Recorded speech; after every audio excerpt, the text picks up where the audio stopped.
బంగాళాఖాతంలో వాయుగుండం తీరం దాటింది. దీంతో ఇవాళ రేపు తెలుగు రాష్ట్రాల్లో భారీ వర్షాలు పడతాయని వాతావరణ శాఖ హెచ్చరించింది. కోస్తా జిల్లాలో భారీ నుంచి అతి భారీ వర్షాలు కురుస్తాయంది.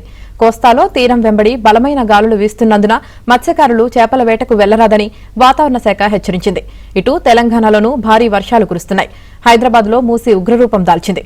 పలు జిల్లాల్లో వర్షాలకు వాగులు వంకలు పొంగి పొర్లుతున్నాయి. దీంతో పలు గ్రామాలకు రాకపోకలు నిలిచిపోయాయి. భారీ వర్షాలకు కృష్ణా, గోదావరి నదులకు వరద ప్రవాహం పెరుగుతోంది.